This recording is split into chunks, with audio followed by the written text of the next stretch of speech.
Hi, everyone. My name is Deanna Burgart, Indigeneered. I'm here with you to talk about my hand sanitizer that I have formulated. That the base is isopropyl alcohol, 99.9%, and it includes aloe gel and carrier oils and pure essential oils. So basically, at the beginning of what we're experiencing today, when we started to use hand sanitizer quite a bit more than normal, or than we had in the past, I found that my hands were getting really dry. The space on either side of my fingernails, the skin on either side of my fingernails was cracking, and that just wasn't working for me. And as hand sanitizer became harder and harder to find, I started to make my own at home. And I've been working with essential oils for almost 25 years now. And so it was kind of fun to come up with a formula that I knew would be hydrating for hands, along with the sanitizing piece of the isopropyl alcohol. So I looked up guidelines from the CDC and from the World Health Organization. And then I started to make my own. Now, fast forward a little bit, a couple weeks, I decided to gift some. And I posted something on Facebook that I was thinking of selling it. And somebody reached out and said, did you know that hand sanitizer is regulated by Health Canada? Which I didn't. So I started to look into the guidelines for that. And as a chemical engineer, I spent 20 years in the oil and gas industry, and I'd already gone through a lot of regulatory processes, whether it was licensing a well or a pipeline, making large applications for disposal wells.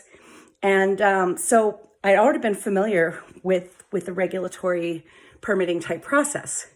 So it was kind of fun for me. And so I found out how to apply to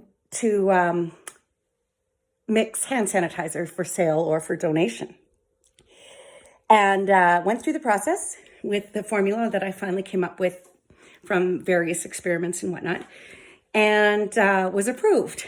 And so then I got ready. Some people were asking if I could ship it to them, and found out that you have to have a transportation dangerous goods certificate and the proper labeling and whatnot. So anyway, from the time that I started down this process a few months ago to today, I'm finally ready to ship and sell. And one of the things that we're looking at doing is creating a bit of a workshop for our Indigenous STEAM camp, which starts next week.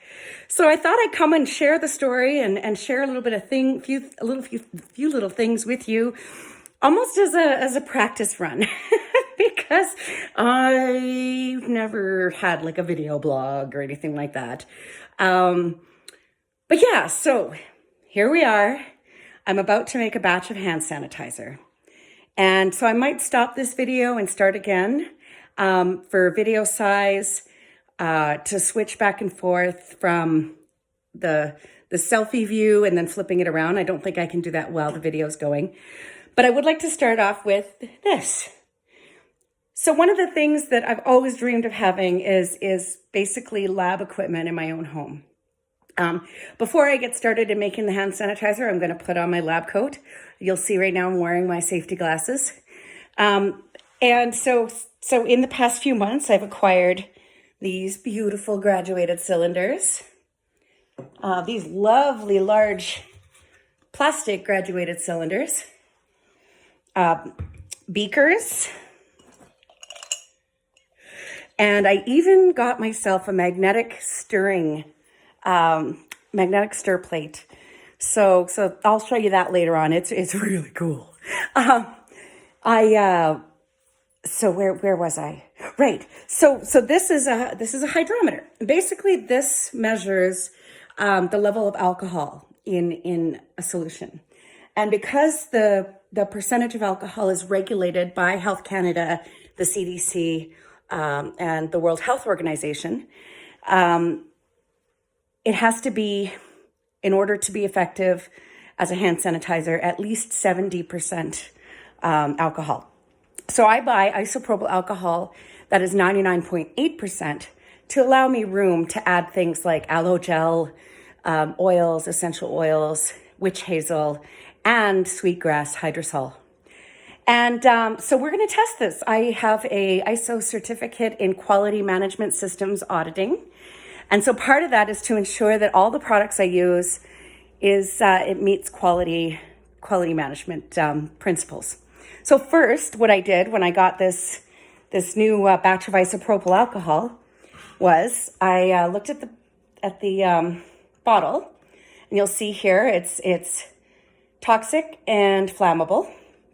And it's 1 liter. So first thing I wanted to do is check that it was indeed one liter. And you'll see by the bottom of, I don't know if you can see that, but this is 500 mils in this particular graduated cylinder. And it's actually just slightly over 500 mils in this graduated cylinder. So I do feel happy and content that I got what I paid for. Now I want to check the percentage of alcohol. Now you remember it was labeled 99.8%. So I take this hydrometer and you'll see it goes up to 100. Whoops, sorry. I know that's blurry. There we go. Goes up to 100. And so it should be at around 98 in the graduated cylinder. So, yeah. So you'll see where it's floating. It doesn't touch the bottom of the graduated cylinder. And when we go all the way up, oh my gosh, okay, friendly giant, look way up. You'll see that the line of the isopropyl alcohol is nearly to the top of the hydrometer. And so it's hard for you to tell in there, but I'm going to look real close. And I'm going to look straight on. Okay. And it is at about 98%. So I'm confident that this is not only 1 liter of isopropyl alcohol, but it is the correct concentration of alcohol. So that's it for the first video, and I'll take you through step by step, and would love to hear your thoughts on what I'm doing here. Thanks. Indigeneered Solutions, Deanna Burgart, Indigeneer, making hand sanitizer that not only cleans but heals.